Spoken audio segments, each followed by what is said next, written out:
Assalamualaikum warahmatullahi wabarakatuh. Nama saya Ahmad Fauzal Hafidh, mahasiswa dari program studi bimbingan dan konseling Islam, Fakultas Dakwah dan Komunikasi, Universitas Islam Negeri Sunan Gunung Jati Bandung. Pada kali ini saya akan membahas mengenai kolaborasi.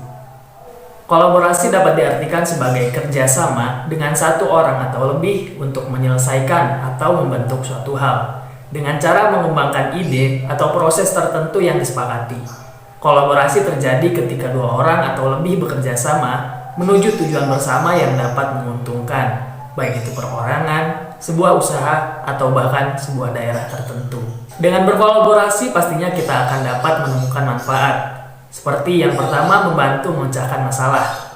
Dengan adanya kolaborasi, kita dapat melihat suatu hal dari berbagai perspektif, sehingga proses pemecahan masalah akan terbilang lebih efektif dan dapat mendorong hasil yang lebih baik di dalam jangka yang panjang. Kedua, mengetahui dan menganalisis potensi diri.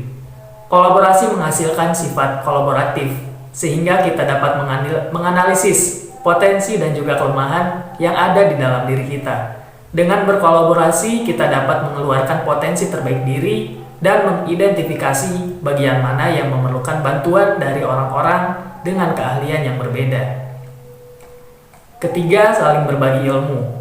Dengan berkolaborasi, kita dapat mempelajari banyak hal dari satu sama lain.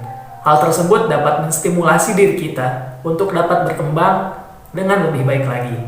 Yang keempat, meningkatkan efisiensi pekerjaan. Dengan berbagai macam keahlian yang dimiliki oleh masing-masing orang, maka akan lebih cepat pula dalam mencapai tujuan yang ditentukan.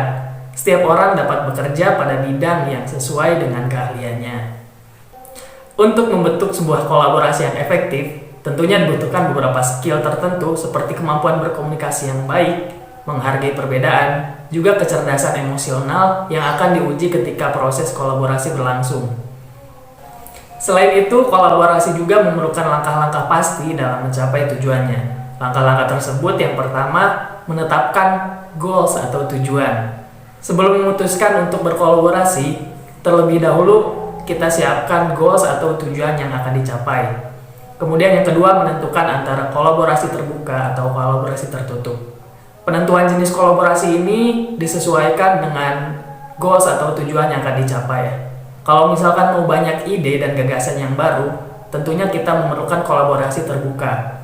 Kalau misalkan mau memilih isu yang lebih spesifik, tentunya kita akan mengadakan kolaborasi yang tertutup.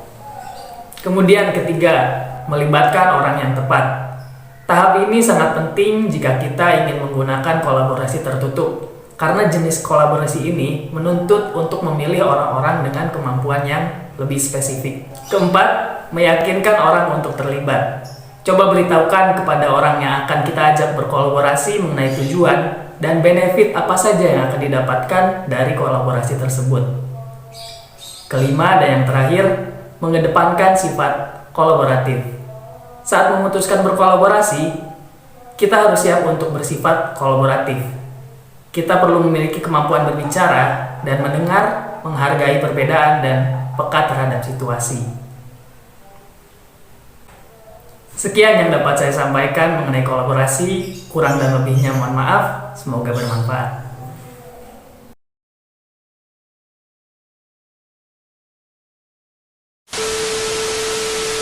Kolaborasi dengan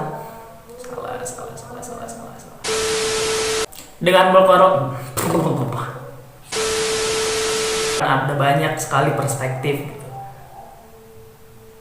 sehingga ya ada motor mau keluar. Coba beritahukan